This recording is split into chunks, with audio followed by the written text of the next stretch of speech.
Good morning and welcome to Snaptech IT's monthly webinar for March 2025. My name is Ted Hulsey. I'm Chief Revenue Officer with Snaptech IT and your host for today's event. Thanks for joining in for the live session. This webinar will be recorded and circulated to all registrants, and you can always check us out on our YouTube channel for all of our content on demand. The topic for today is how to reduce your IT budget and how to optimize it. Today, I'm joined by Snaptech co-founder and company president, Sean Brown. Sean, welcome to the webinar. Well, good afternoon, Ted. Here, see, way out here on the East Coast, it's in the afternoon time. So good to see you. Good to be here. Happy to jump in on this topic. Should be fun. All right, well, awesome. I mean, one thing we like to do on our monthly webinars is just spend 2 minutes letting everybody know who we are in case you don't know Snaptech. Snaptech IT is a cybersecurity first managed IT provider with operations in Atlanta, Georgia, Phoenix, Arizona, and San Francisco, California. Our point of view is that technology should solve problems, not create them. And when we come across new clients, we find organizations that have frustrated employees. They may be suffering downtime. They may be suffering from slow response times, or the management team might be losing sleep because they're worried about cybersecurity and whether the right policies and procedures and operations have been put in place. And so what we do for those sorts of clients is we put in place our proven process. And what our clients get from us is they get a predictable technology plan, a predictable IT budget. They get our best practices put in place, which really enables their employees to be highly productive, be able to work anywhere. And we really look to give our clients the peace of mind that somebody who is an expert is looking after their cybersecurity to keep them secure. We serve clients in 2 separate ways. If you're a smaller organization and there's nobody on your team who has IT on their badge, we'll do everything for you. We call that fully managed IT service. If you're a larger company and you actually have an internal IT team, and if you're struggling with growth, or if that team is kind of overwhelmed with all the projects and new technologies coming down the pike, we can help larger organizations and their internal IT teams with something we call co-managed IT, where we figure out how can we outsource certain select functions, team up with that IT organization, turn them into superheroes, and then help an organization, continue to grow and thrive and really maximize their IT dollar. So that's a little bit about who we are. Let's look at today's agenda. So today we're going to be talking about how to reduce your IT budget and optimize it. And what we see a lot is that there's just massive amounts of waste, out there in the marketplace today. When we see clients, we come across clients, a lot of times what happens is people don't invest in the right technologies, or they let their hardware and their infrastructure get old, or they hit the brakes on cybersecurity. And what often happens is problems start to spin out of control. And what a lot of companies do is they throw bodies at the problem. And throwing bodies at the problem is one of the most costly ways to try to overcome kind of bad IT decision making, or all the problems that stack up over time if you make a whole bunch of really small, poor decisions. And so what Sean and I are going to do today is we're going to look at a couple different key areas where we help organizations optimize what they're doing with IT, consolidate what they're doing with IT, put in place the right technologies, and which allows you to really start controlling your costs, making them more predictable, lowering them, and really dial down the amount of people and human resource you're throwing at the problems, because you're making problems go away. If you make the right strategic IT investments and you keep up with those investments, you're not going to be throwing the most expensive resource at the problem day in and day out, which is human beings. So Sean, I don't know if you have any other comments to make in terms of kind of what we want to cover and explore. I think you did an amazing job of kind of framing this discussion for us, and kind of laying out our agenda and what we want to kind of cover today. So awesome. Let's dive in. Yeah, so we're going to look at modernizing, standardizing, making sure you're making the right investments on cybersecurity, being strategic, and when you're thinking about your own IT roadmap and what technologies are actually allowed in your organization, and then how to leverage outsourcing partners to really control your costs. So, and then we're going to sprinkle throughout today's discussion, we're going to sprinkle in case studies from SnapTech clients and talk about their journey. You know, where were they before they joined up with us? What are the kind of key improvements that we made for those clients, and then what kind of savings are they experiencing? So the first one we're going to talk about today is something we see quite a bit still today. Is, you know, one of the most costly things you can do is if you're operating with kind of yesterday's technology or yesterday's architecture, and definitely on-premises servers. There are cases where you may have workflows or line of business applications where you still need servers on-prem. And by all means, we can support organizations that have those requirements and needs. And we have a lot of them. I mean, I would say probably half of our clients still operate with on-premises servers, and there's a lot of good reasons for that. But very frequently when we bring on new clients, we find clients that have legacy server infrastructure. And the problem with it is that it's often not necessary. You know, there's better ways to, there's decisions you can make which can allow you to eliminate on-premises servers. So first of all, like, what's wrong with on-prem servers? They're very costly because you have to upgrade the hardware, you have to have maintenance contracts for the hardware, you have to have a reasonable life cycle, somewhere between, say, 5 or 6 years every time you refresh that infrastructure. They're costly to maintain. I mean, you need a certain level of on-site support, either from a service provider or from your own internal IT team when you have a lot of servers on premises. And there's also a lot of complexity with how you back up and protect an on-prem server infrastructure. And so all of these things increase your costs. And the questions that leaders should be asking is, do we need these servers? Have we modernized our software applications? Have we embraced the latest and greatest SaaS alternatives to having on-prem servers? And can we vastly simplify our on-prem infrastructure by going serverless? So, yeah, Ted, the only other thing that I would just kind of pipe in, I think you did a great job kind of laying out that kind of case there. But for me, it's also the efficiency of an organization. And so with traditional on-prem servers, if I've got data in an office or in a data center, the experience for the end user, the employee, to access that information can be cumbersome, could be time consuming. If I'm connecting via a VPN, sometimes my VPN technology doesn't work right. Sometimes my connectivity to that information is just, for whatever reason, not working right, or it's slow. So there's an efficiency part of, depending on where that infrastructure and where that data sits, there's an efficiency part there that is also pretty costly, or can be pretty costly, as we think about, kind of traditional kind of on-prem infrastructure. Yep. And so what we try to do, so what we recommend in terms of how to reduce your costs, the opportunity is to embrace serverless. And said another way, that's migration to the cloud. So what we would do in a common scenario is we would look at the client's infrastructure. We would look at all the applications they're using. File servers, for example. I mean, back to Sean's point he was just making, when you are still relying on kind of an on-prem file server, you're really robbing from your staff like all of the productivity benefits that come from a modern SaaS file collaboration solution like Ignite or Dropbox or Box.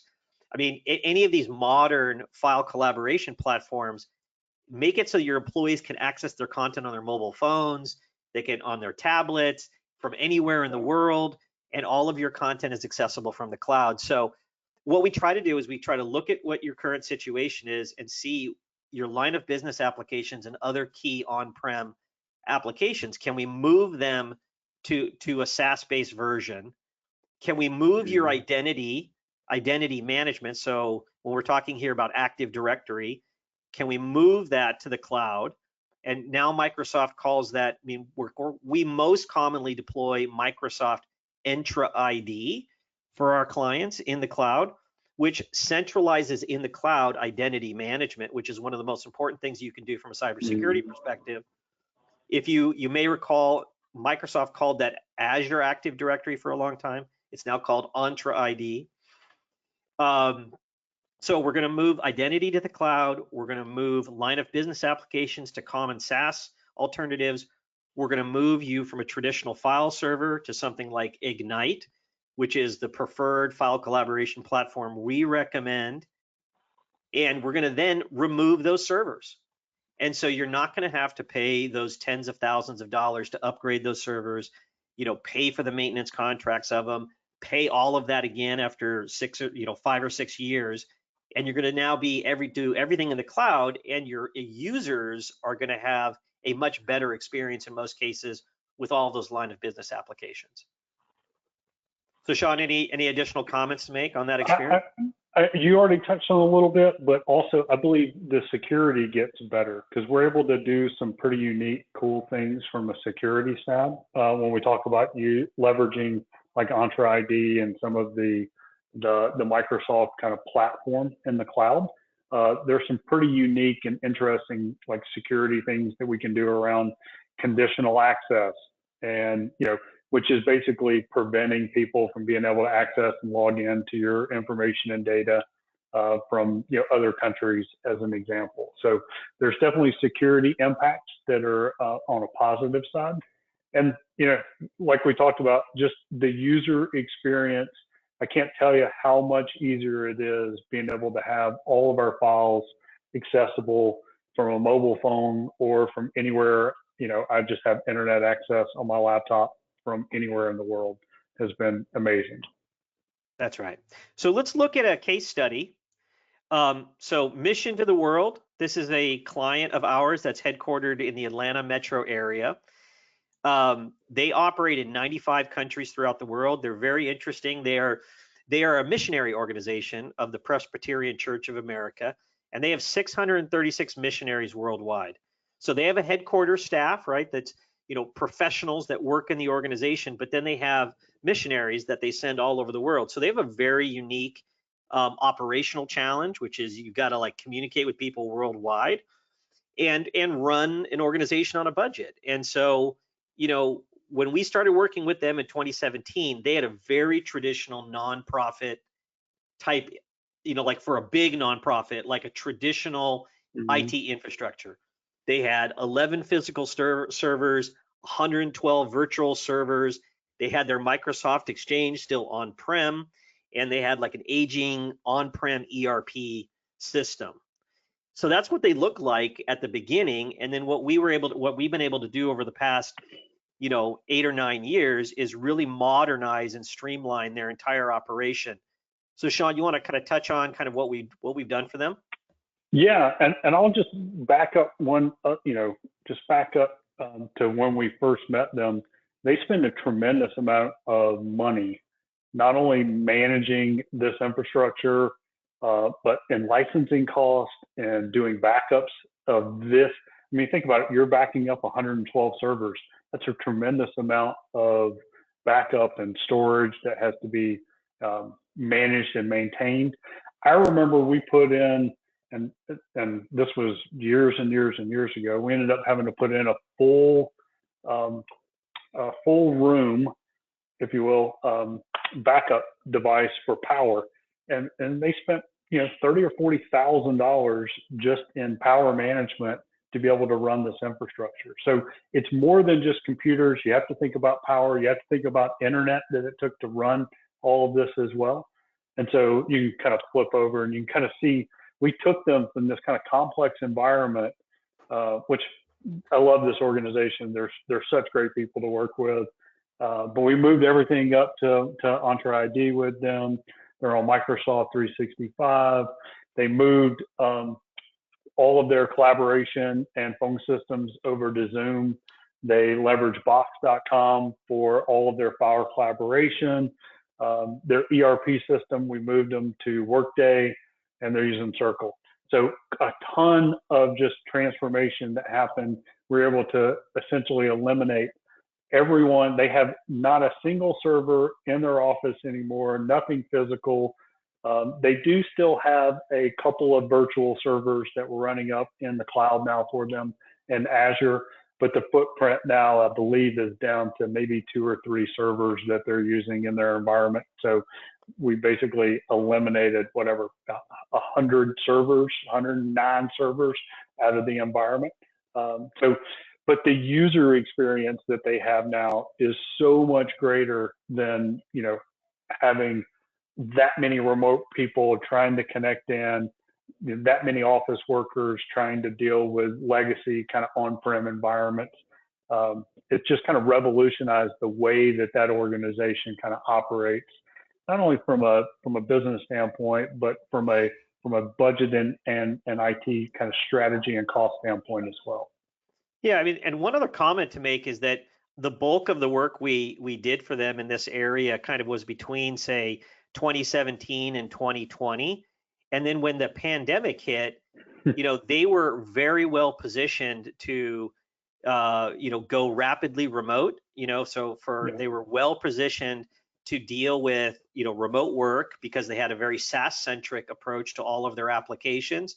And then the thing they've done in the intervening couple of years is they've kind of rationalized their real estate footprint a little bit too, because they're actually more of their staff is able to work remote now because they have this SaaS centric application suite that's all about operating from the cloud. So in subsequent years, they're finding even additional synergies and savings from this approach. Right. Okay. So quick question from the audience. The comment is cloud storage is also very costly. What's the average cloud costs for 5 terabytes of storage versus the maintenance of an on-prem server? So get your calculator out, guys. Sharpen your pencil. That's a tricky one. That's a tricky one, but I would say that a huge percentage of kind of storage that was traditionally required in an on-prem server environment, when you migrate to a solution like Box or Ignite, I mean, there is massive amounts of storage included from a subscriber perspective with these file collaboration platforms. And I mean, I think the reality is that the cost curves around the cost of like production storage as it's related to different applications is just, it's on a very steep decline. So we normally don't see that as a huge impediment, especially when you compare it to having the on-prem server, having that extra power to fuel all that on-prem infrastructure, then having to back it up, and then the backup systems themselves are very costly, right? So yeah, what I would also add to that to kind of answer this question, I don't have a calculator to calculate the cost of 5 terabytes. But I know when we leverage Ignite, for example, and I can't off the top of my head remember just how much storage comes with each kind of Ignite license, but think about it from around $23, $25, it's somewhere in that ballpark per user. And that provides a ton of kind of file collaboration and storage. And it also kind of depends on what type of kind of data we're talking about. So is it file data? Is it, are we talking database? Are we talking, archival type data? So there's lots of ways that you can leverage different types of storage, some of it being faster, some of it being slower. And so trying to understand, what is in that 5 terabytes of data and put it in the correct storage for the costing and for the access of it. So do you need it, accessible really quickly, or is it okay to put it on a slower kind of drives, if you will, in the cloud? So there's lots of different ways to kind of slice and dice that, just kind of depending on what type of data and how we need to be able to access it. Okay. All right. Let's keep trucking. Nathan, keep the questions coming. Every audience, please let us know what you want to have addressed live. So the next topic is standardizing your hardware models. So this is something we see all the time. Organizations will over time just they'll leap at lower price points to go buy something. And then when you look back, 24 months later, like, we have 3 different brands of laptops, we have 9 different models, and half of them don't have maintenance contracts. And we just had a battery go bad or a screen go bad, and things get really complicated and costly again right away, because you made kind of like short-term price decisions rather than a strategic investment decision. You end up having a bunch of problems down the road that then you need to throw people at the problem, and you have either throw people at the problem, or your workforce is suffering an inferior IT experience because their laptop's broken and it's taking too long to get repaired and they're on a loaner. Yeah. So we see this happen a lot. And when you don't standardize your hardware, you end up like having mistakes when things are being repaired. You don't have a lot of buying power, because if you don't really standardize on a brand and a certain set of models that really meet the bulk of your requirements for your employees. And then when things do break, and hardware, batteries, screens, keyboards, you'll have maintenance issues, and that's going to happen. There's no question. The question is, have you thought ahead on organizing yourself for success and making sure you have the right maintenance contracts and warranties on those machines so that you can get things quickly repaired when needed? So again, we see a lot of costs get created because people aren't thinking strategically about these sorts of things. And just, we are all about standards. Standards for networking architecture, standards for servers, standards for workstations and laptops, because you get so many benefits from doing so.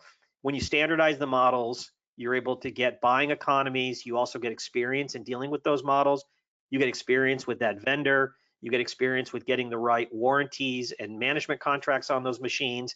And where you'll benefit over time is you'll just be far more organized. You'll have less downtime for your staff, and time is money, right? Your most expensive resource is the productivity of your people. And if you're trying to be cheap to try to save money on the laptop decisions you made 2 years ago, you're going to end up impacting the productivity of your staff and your professionals, and that's not where you want to be. And so we on everything hardware related, we have standards, and we of course can work with clients if they have their own point of view on a certain make or model or brand that they want to be deployed. But if they don't have strong opinions about it, we will try to encourage clients to go with the standards that we recommend. Yeah. Sean, yeah. So that's, yeah, I do. Great information here on standards and why that makes such a big difference. And so it's not only about like standardizing on a specific brand like Lenovo or HP or whatever. For us, we standardize on Lenovo products, but it's about the specific models that we try to standardize on as well. So we try to standardize on business class models that we know that they're going to be producing that model with those specs, with those hardware components. And we know they're going to be the exact same whenever you buy a business class machine like that, so that you have some predictability around, getting the exact same machine today that you would 6 months from now. So that's definitely one thing. The other thing that I would kind of just make sure that you're aware of, and I've had this happen with clients in the past, where they've kind of gone out on their own and they bought equipment from other distributors or big box places, and they've gone and bought. This one example that I'm really thinking of, they went and bought about 60 laptops from another spot. They bought them with 2-year warranties, which I'm not a fan of. And then when they got the machines in, they realized that those machines had been sitting on the shelf for a year. And by the time they got them, they only had a year on their warranty left, which was a problem. So that was a big fight that we had to do. I'm a big fan of buying the best hardware that you can possibly afford in that standard, because for me, I would much rather think of the total cost of ownership of equipment and not buy an inexpensive laptop that I've got to replace in, say, 3 years. I want to try to buy the most expensive and the best piece of hardware so that I can try to get 4 and 5 years out of it. And so I'm looking for, fast processors, fast solid state drives, the most RAM that I can put into it, because I want that machine to last me as long as I possibly can. So if I can get 4 years out of it, that's much better than buying a machine every 2 to 3 years that's a less expensive machine. So that'll definitely help when we think about the total cost of ownership, not just the purchase price of a device. All right. Okay, let's keep going. Mitigating cybersecurity risks and costs. So let's talk about all the costs we see clients encounter with cybersecurity. Now, just one comment that people often make is, we talk all the time with clients about budget constraints or concerns about cybersecurity investments. And a lot of people are like, well, we haven't been victimized yet. And so you want me to make these investments, but, am I really going to be a target? So let's just say you're fortunate if that's your situation, because there's lots of clients we talk to that literally have come to us with problems where they have hundreds of thousands of dollars of losses from cyber incidents, or millions of dollars that were put at risk because of bad cybersecurity decisions in the past. And the cost can quickly add up if you become a victim. And so when we're talking about cost reduction here, one thing to think about is if you don't properly manage cybersecurity today, the downside risks, the impacts that can occur if there's a cyber incident or a major breach or a major compromise, they can tally easily into the millions in no time. Now, of course, the larger your company, probably the larger the potential impact can be. But for any organization, I think your size, you would be very surprised about how big these bills can get and the amount of financial risk your organization can fall under based upon your size today. So let's talk about these on a very practical basis. Downtime interruptions. I'm thinking of a law firm that we started working with several years ago that had the entire law firm got attacked by ransomware. Every single machine in the organization was taken out of commission. And so you have lawyers who bill hundreds of dollars an hour, literally for weeks on end, out of commission because of a ransomware attack. These things happen. They happen all the time. Monetary theft and fraud. One of the most common risks today is business email compromise. So most email has been moved to Microsoft 365 or to Google Workspace. Lots of organizations will move their mail to the cloud and then not put in place the right cybersecurity controls and hardening on their email in the cloud. And all of a sudden it becomes the most easy to attack environment for cyber criminals. And what they will often do is they'll compromise a certain email account and they'll sit and wait and study all the flow of information that's happening inside of an organization, and they'll try to find who's in control of the money, who's paying the invoices, who's in the payroll department, and very mysterious things like fake employees will be created, fake vendors will be created, fake invoices will be presented. And literally we come across potential clients all the time who have situations where big invoices are presented for payment, and sometimes they get paid to these fraudulent organizations, and sometimes they get caught. But the cost can add up a lot. And then, of course, if you have a major breach of some kind, you can have reputational damage to your brand.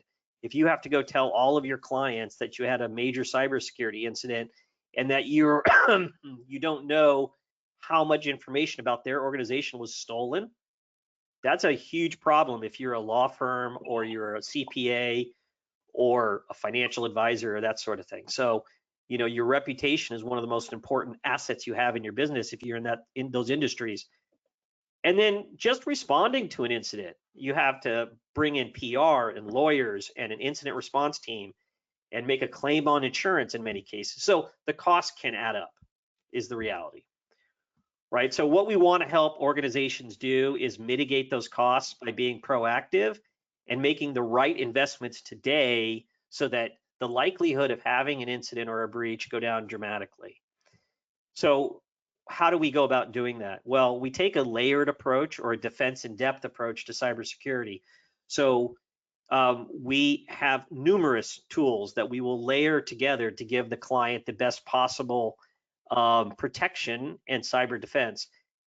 We also start with the employees, because they are your first line of defense of any cyber risk. They are what's kind of sometimes called the human firewall. And so cybersecurity awareness training for all of your employees is a standard thing we often recommend. So that's an investment. It's not an area where you want to cut costs, but if you make these investments, you have layered defenses, you're investing in your people, you're helping build the human firewall, you're going to reduce the likelihood you're going to have a major incident. And then the other areas, what this graphic you see on the left is from the NIST cybersecurity framework. And what you see, these are different areas where you can invest in your cyber defense. And what you see is most organizations kind of skimp on the detect, respond, and recover side of the equation. Most organizations will put in place, antivirus software, firewalls, that sort of thing. But what you want to realize is that a lot of times what you're looking for is like anomalous behavior, weird logins to your cloud environment, unauthorized, access to cloud applications, that sort of thing. And those sorts of things are harder to catch, and you need the right tool sets in place to detect and respond and recover to weird behaviors that would occur that indicate that a breach is underway. So it's very common today that incidents will occur. The reality is what you want to be able to do is quickly kick the bad guys out and mitigate any damage you want to catch them early when they get in, and then kick them out and make sure you catch them before any major damage can occur. And that's really about layering in detection and response tactics. So I got a couple of stories this just reminds me of, right? And one was, a couple of months ago, we were working with a potential new client of ours that got a business email compromised and accidentally wired several hundred thousands of dollars of payments on a fake invoice because their environment was compromised. So when we were talking about kind of the total cost of IT, I encouraged them to think about adding in those several $100,000 of, lost dollars that they had as part of their IT. I mean, that truly was cost that could have potentially been prevented, and they should really think about that as they evaluate their IT cost. Now, when I look at the NIST cybersecurity framework, this is a great kind of best practice tool that was kind of created. It's on version 2.0 now. It was created back in like 2013, I believe, is when it was first started. I would say that most organizations mostly focus on protect. They put things in like endpoint and a firewall, and they're doing things to protect the environment. A lot of times they even miss out on the identify section, which is understanding what technology and having a robust kind of catalog of what applications and hardware, what information they have and what they're trying to protect. Most don't have any detection technology in place at all. Very little respond and recover. Most of them haven't even thought that part. And I would argue that a majority of companies that we speak with don't even consider the kind of governance part of it. So IT security policies and procedures, making sure that your employees kind of understand what's acceptable, what are the rules that we need to play by inside of our organization. And then just a quick story on the detect part. We started working with an organization. This was several years ago. We brought them on. We were in our onboarding. One of our engineers noticed something a little unique or strange happening in the environment. The moment that we put our detection technology in place, we were able to pick up that they had an attacker in their environment for about 6 months.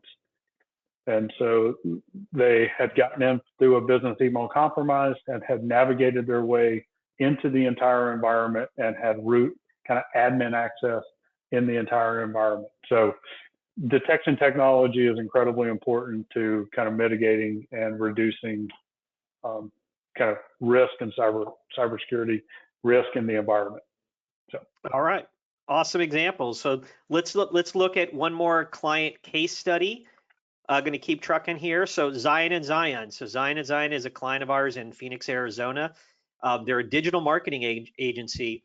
What I think is interesting about this organization is a lot of the improvements in the cybersecurity arena at their organization have been driven by the sophistication of their clients. This is a, 40-person marketing agency, but they do digital marketing consultation with very large organizations. And so what it means is that they often have large repositories of data from their clients. And so their clients have over the years been pushing and pushing and pushing Zion and Zion to continue to up their game on the cybersecurity front. And so if you look at your business model, that's not that uncommon that you have like a business interest in upping your cyber game because your customers or your clients insist upon it, that they insist on a certain level of sophistication in your cyber posture because you're a business partner, you're a vendor, and if you get breached, it can lead to a compromise of their information. And so that's kind of the background. I mean, I think the other thing that's happened at Zion and Zion is over time, as their software solutions and their tech stack have become more sophisticated, they've had to hire more and more people on a remote basis because they're looking for these. They have like the world-class experts in some of this MarTech technology, and so they need to be able to hire people anywhere. And so they've gone from kind of a very centralized marketing agency in Phoenix, Arizona, to a highly distributed organization that's serving clients worldwide. And now they have staff all over the place. And so what that means is that we've also had to adapt in terms of the cybersecurity solutions that we bring to bear to protect them. But to summarize the journey we've been on with them is that they basically leverage all of our most advanced cybersecurity technologies and approaches and best practices. And what you see here on the right is a table. It's the NIST cybersecurity framework that we were just talking about, looked at in a slightly different way, which is identify, protect, detect, respond, recover, and govern. And then these are all either the technologies that SnapTech uses or the best practices that we implement to cover these different areas. And so with Zion and Zion, over time, we've put in place, we've moved all of their infrastructure to the cloud, just like we did with Mission to the World. We're leveraging things like a security operations center and security incident and event management, or so-called SIEM, for their environment. So we're putting in place really enterprise-grade cybersecurity solutions for a 40-person marketing agency because their clients are some of the largest companies in the world. And so this is just an example of where you continually need to think about, like, okay, part of investing in certain levels of technology is to keep your revenue engine going, and we've definitely helped them with that part of their journey. All right, let's look at another area. So adopting an IT roadmap and controlling shadow IT. So Sean, you want to kind of touch on like what are some of the things we see when somebody is not investing in an IT strategy? Yeah, I think some of the biggest things is where technology is just not aligning with the strategy or where the organization is going. We see that a good bit. And so the other thing that we see is technology debt. And so where we're not investing in technology, we end up building up a pretty large, backlog, if you will, of technology debt and systems and tools that need to be upgraded. And the most expensive time to do that is whenever there's downtime or, a system fails or there's some reason why we need to do it in a real big hurry. So the kind of strategic roadmap gives us the ability to kind of lay out and understand from a kind of, think about it from a 12 to 24 month kind of technology plan, being able to kind of align where the business is going over the next couple of years. And let's make sure technology is kind of positioned to support the business and the business objectives. So ad hoc, like I said, a terrible way to do kind of planning and purchasing. You know, I had a client one time that used to laugh at me because when we would do our kind of quarterly business reviews with them for 4 years in a row, you know, I would tell them about these upgrades that needed to happen 4 years from now. And so every quarter for 4 years, you know, she knew it was coming. And but when the time came to make that upgrade, it was like, oh, finally, we can make this upgrade so that you'll take it off this list and I don't have to hear about it anymore. I'm like, well, kind of, we're going to put it on there again, but it'll be 4 more years or whatever the situation was. So, but yeah, no strategy, no licensing, leveraging. This is definitely something that we see a good bit, like being able to kind of bundle savings and some licensing costs.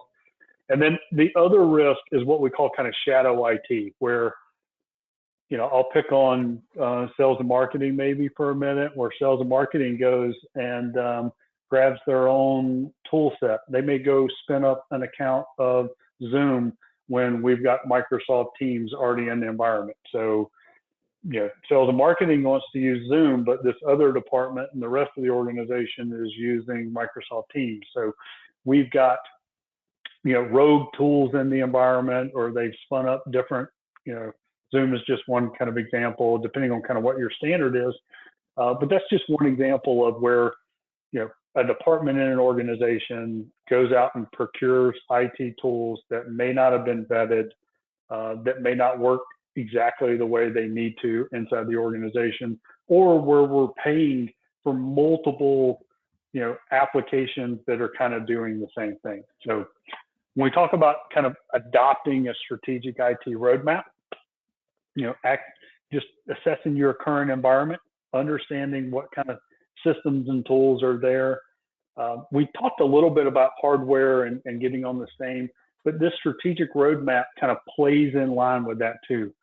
Like, for example, Mission to the World right now, we're doing a big laptop project with them. And so instead of doing, you know, 4 and 5 laptops, you know, every couple of months and spreading it out and doing different things, we're replacing the entire, you know, infrastructure of their, you know, their laptop infrastructure all at the same time. But we had that on a strategic roadmap, and we're able to do that in a less expensive way because we got buying power when we're buying that many machines, and we have, you know, economies in scale in our labor whenever we're able to kind of put that on a strategic plan and do that in a very strategic kind of plan way. So the other thing I would say is, hey, we kind of prioritize kind of high impact projects first whenever we lay out a roadmap like this. So let's do things that have the biggest bang for the buck. Maybe there are ways to improve efficiency. Maybe there are ways to, you know, eliminate a specific risk in an environment. So being able to kind of lay out a strategy and kind of prioritize the most important things, definitely a benefit.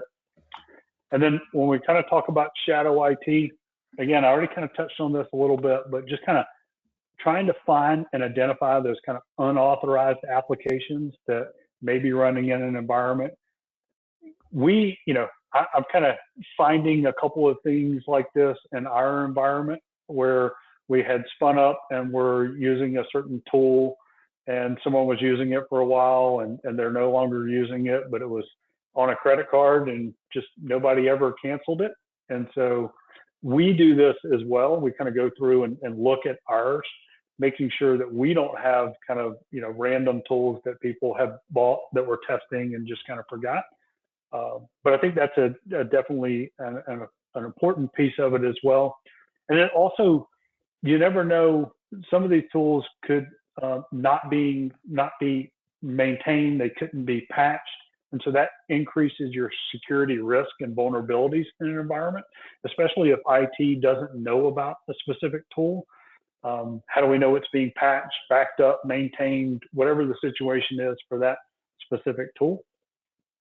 And then just kind of helping train your team and making sure they understand why that, you know, kind of creates risk in the environment and how that might not be able, how we might be bloating the budget, having multiple tools that essentially do the same thing.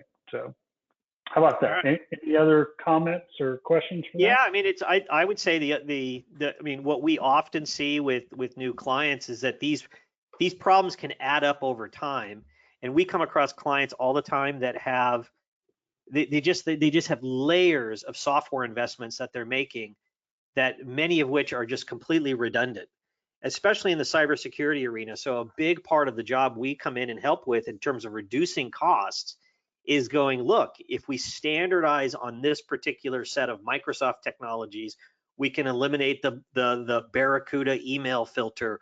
We can eliminate this other authentication tool you're using over here because you're already paying for it with Microsoft. So, you know, software sprawl and paying for stuff that you don't need is a huge problem for organizations, both big and small. And a huge part of the value we come in and add is helping rationalize all of that and get it consolidated and simplified so that you're making the right software investments to solve all the right problems you want to be attacking. Yeah. All right.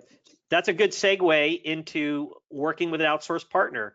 Now, admittedly, this can be a little bit self-serving. We provide outsourced IT, but the reality is that you know, no matter how big you are today, whether you feel like you have enough budget for your own IT manager or you're a larger organization, you already have an IT team, there are challenges with running IT internally.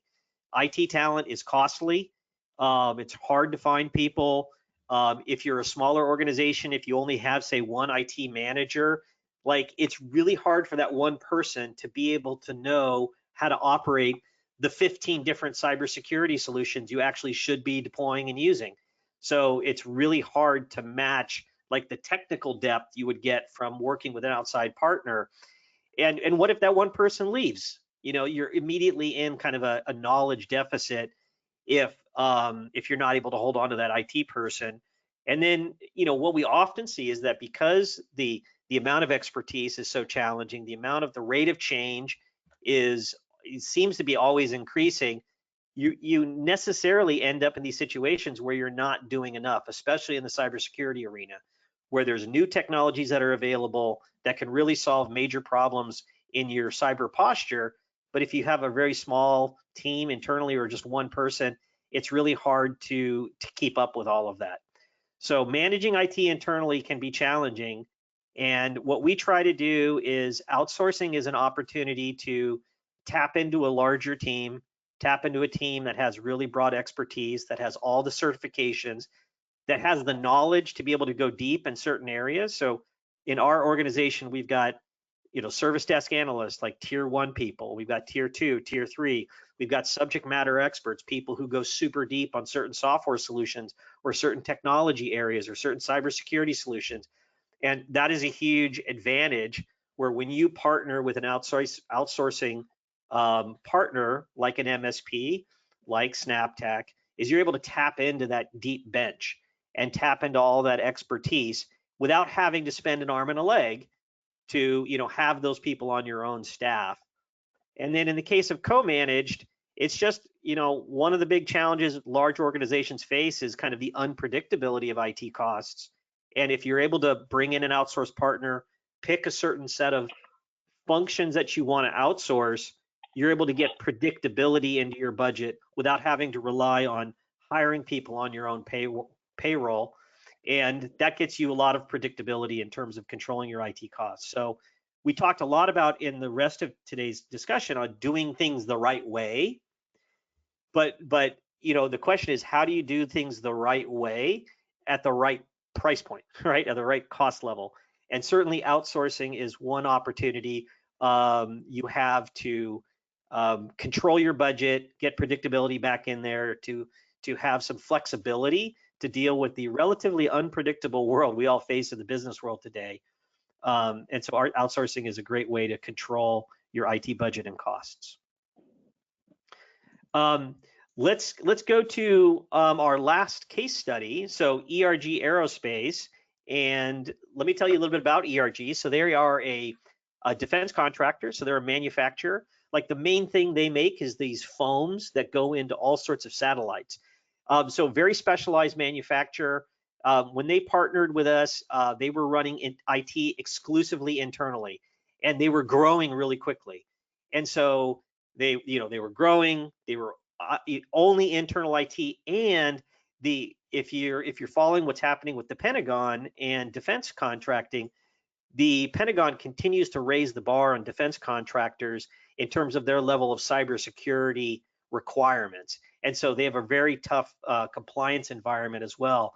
And so what we've been able to do with ERG is we've been able to help them. So we serve them in a co-managed fashion. So they have several people who manage IT internally at their organization, and we team up with them and we help them with, continually modernizing their infrastructure, migrating applications to the cloud, layering in advanced cybersecurity solutions that help them meet their compliance requirements with the defense industrial base, with CMMC, which is one of the key requirements in the defense space, and help them to continue to modernize as they focus on growth. And then their internal team is able to focus on other areas that are strategic to their business, and we're able to team up together to get them the best of both worlds. So Sean, any other comments on kind of co-managed? No, I think you did a great job there. Okay, well, let's kind of wrap up here. Nathan, we're ready for more questions if you have them. And just to kind of summarize things, today we hopefully, you weren't expecting a message that said, oh, here's how you have your budget. That's not realistic. It's about optimizing your budget.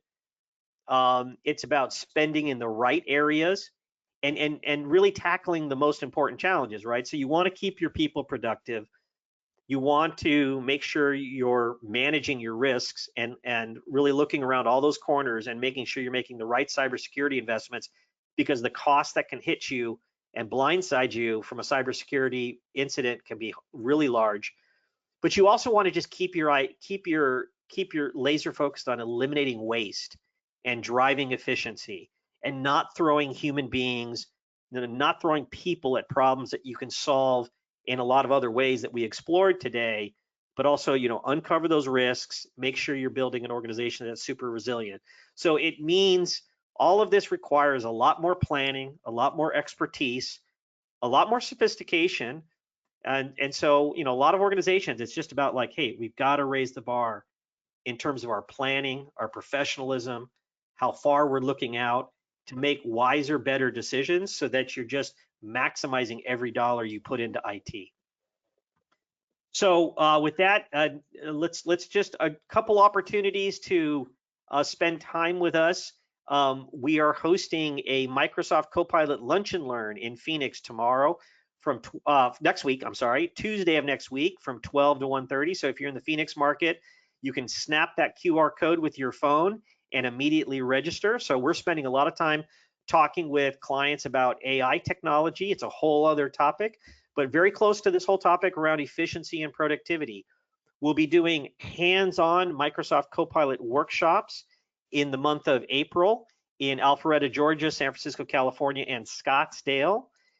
And if you're interested in registering for a Copilot workshop, you would email my colleague, Nathan Caldwell. His email address is right there at the bottom of the page. So let me just show that one more time, ncaldwell@snaptechit.com. And then if you're not yet working with Snaptech and you would like to have a 30-minute free consultation with an IT and cybersecurity expert, you can go ahead and snap that QR code on the left, and we can hop on a free complimentary discussion with you to explore where you are with your IT operations today and talk to you about our proven process and how we would get you potentially into a risk assessment to understand, where you do stand on cybersecurity today. So that's an opportunity to engage. And then last but not least, next month, we're doing our monthly webinar on April 24th, and we're doing the AI cage match with Google Gemini versus Microsoft Copilot. So we'll be doing live demos to show you how these AI tools work in the two most common collaboration platforms out there today, Google Workspace and Microsoft 365. So don't miss that one. So again, snap the QR code if you're interested in registering. And that kind of brings us to conclusion for today. Nathan, any questions from the audience? No more questions. You guys just covered it so perfectly and efficiently that I can just tell that all of our audience members, their jaws are on the floor and their minds are blown with the amount of information you provided today. Well, I hope that's the case. But again, a great way if you do have burning questions coming out of today's discussion, of course, you can re-listen to this content on demand from our YouTube channel or share it with a colleague. But you also can engage with us and meet us in person, where we'll give a one-on-one consultation on where your organization is today, how we potentially could work together and help you. And so that would be a great opportunity as a next step if you took some good content away from today's discussion. So Great. Sean, thanks for joining me on today's chat. Yeah, thank you. This was great. Okay, see everybody on next month's webinar, the AI Cage Match. See you guys then. Take care now. See ya.